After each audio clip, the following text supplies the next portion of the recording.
આજના મોટા સમાચાર ક્યાં છે એની વિશે આપણે લાંબી વાતો નથી કરવી, ડિટેલમાં નથી જવું, ટૂંકમાં જાણી લે. અને સૌથી પહેલા જે સમાચાર હું તમને આપું છું એ છે આપણા તંત્રને હું શાબાશી આપવા માંગુ છું, કારણ કે એને દેવભૂમિ દ્વારકામાં જે ભાણવડ જિલ્લો છે ને ત્યાં એવું કામ કરી બતાવ્યું છે, એવું બુદ્ધિનું પ્રદર્શન કરી બતાવ્યું છે કે તેને સાંભળીને તમે પણ તેને શાબાશી આપશો. ભાણવડ જિલ્લામાં ડ્રેનેજ તો એને બનાવી દીધા અને પણ એની ઉપર આરસીસી રોડ પણ બનાવી દીધો. હવે ડ્રેનેજના ઢાંકણા શોધવા માટે આખો જે આરસીસી રોડ છે તેને ખોદી નાખ્યો હતો. એટલે આ જે કિસ્સો બન્યો એને જોઈને હવે લોકો એમ કહી રહ્યા છે કે આ જે તંત્રએ બુદ્ધિનું પ્રદર્શન કર્યું છે ને એમને અમારે કયા શબ્દોમાં નવાજવા જોઈએ. આજકાલ તમને બે યંગસ્ટર જોવા મળશે. એક એવા યંગસ્ટર કે જેઓ કંઈક કરી બતાવવા માંગે છે અને બીજા એવા કે જેઓને આપણે નબીરાઓ કહેવાય છે. એમ પણ આજકાલ જે રાજકોટમાં નબીરાઓ વધી ગયા છે ને એ કંઈક અલગ રીતે જ વધી રહ્યા છે. કારણ કે રાજકોટમાં હાલ એક વિડીયો સોશિયલ મીડિયામાં ઘણો વાયરલ થઈ રહ્યો છે, જે 21 વર્ષના યુવાન જે પોતાનો જે બર્થડે છે એ સેલિબ્રેશન કરવા માટે રોડ ઉપર નીકળે છે, બાઇક ઉપર નીકળે છે. બાઇક ઉપર નીકળે તો છે, પરંતુ આ બાદ શું કરે છે તો પેટ્રોલથી રસ્તા ઉપર રોડ પર જે ડામરનો રોડ છે ત્યાં 21 લખે છે અને એને સળગાવી નાખે છે. વાત આટલી છે, પરંતુ ઘણા બધા લોકોને એમ થશે કે આમાં શું થયું, આ કાયદાનો ભંગ તો છે, પરંતુ આની સાથે સાથે લોકોને ખોટો મેસેજ પણ આનાથી જાય છે. એટલા માટે થઈને જ્યાં સુધી પોલીસ કડક કાર્યવાહી નહીં કરે ત્યાં સુધી આવા નબીરાઓ હજુ પણ આ વિડીયોઝ બનાવતા રહેશે. તંત્ર ખરાબ કામ તો કરે છે, આ સાથે જે રાજ્ય સરકાર છે એ સારા કામ પણ કરે છે.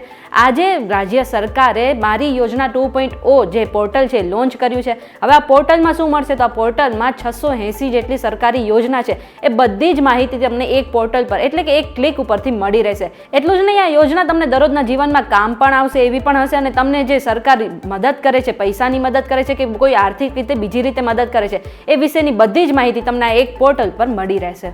ઇસ્કોન સંસ્થા ઘણી બધી વખત ચર્ચાનો વિષય બનતી હોય છે, જ્યારે અમુક વખત વિવાદનો પણ હિસ્સો બની જતી હોય છે. ત્યારે ફરી એકવાર ઇસ્કોન મંદિર વિવાદમાં સપડાય છે.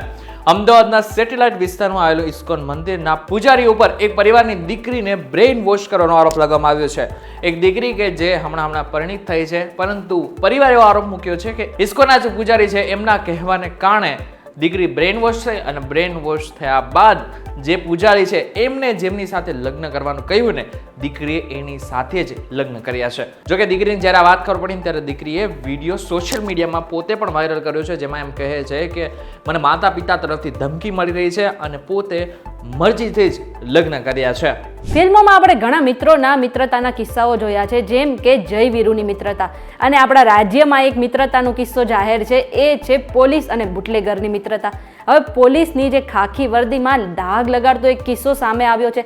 વાત એમ છે કે એક હેડ કોન્સ્ટેબલના ઘરેથી દારૂનો જથ્થો મળી આવ્યો છે અને એવું કહેવાય રહ્યું છે કે આ જે કોન્સ્ટેબલ હતા એમનો જે દીકરો છે તે બુટલેગરનો મિત્ર હતો અને બુટલેગરે એવું વિચાર્યું કે પોલીસના ઘરે તો કોણ રેડ પાડશે.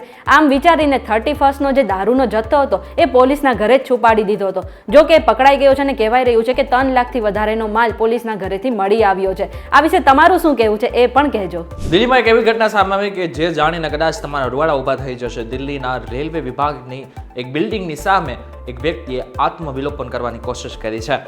90% એ વ્યક્તિ દાઝી ગયો છે. જ્યારે વ્યક્તિ પોતાના આત્મવિલોપન કરવાની કોશિશ કરી રહ્યો હતો, પોતાની જાતને જ્યારે આગ લગાવી ત્યારે જ જે આસપાસ રહેલા વ્યક્તિઓ અને પોલીસે તે આગ ઠારવાની કોશિશ કરી હતી, પરંતુ બદનસીબે એ વ્યક્તિ 90% સુધી દાઝી ગયો છે. આ ઘટના જ્યારથી સોશિયલ મીડિયામાં વાયરલ થઈ રહી છે. જ્યારે બીજી બાજુ જોવા જઈએ તો દિલ્હીમાં સતત આત્મવિલોપન અને આત્મહત્યાના કેસ સામે આવી રહ્યા છે. આજે ઉત્તરાખંડમાંથી એક દુઃખદ સમાચાર સામે આવ્યા છે. એવું કહેવાય રહ્યું છે કે મુસાફરોની એક બસ 1500 ફૂટ ઊંડી ખીણમાં પડી ગઈ હતી અને તેમાં આશરે 3 જેટલા લોકોનું મૃત્યુ થયું છે. સાથે એમ પણ કહેવાય રહ્યું છે કે બસમાં 27 જેટલા મુસાફરો સવાર હતા અને હજુ પણ તેમને બચાવવાની કામગીરી ચાલી રહી છે. ઉત્તરાખંડમાંથી આ ઘટના સામે આવી છે. એવું કહેવાય રહ્યું છે કે ભીમતાલાના અલ્મોડામાંથી એક બસ જે છે એ હલ્દીવાની જઈ રહી હતી અને અચાનક જ ડ્રાઈવરની કોઈ ભૂલને કારણે અથવા તો બીજા કોઈ કારણોસર એ બસ જે છે 1500 ફૂટ ઊંડી ખીણમાં ખાબકી ગઈ હતી.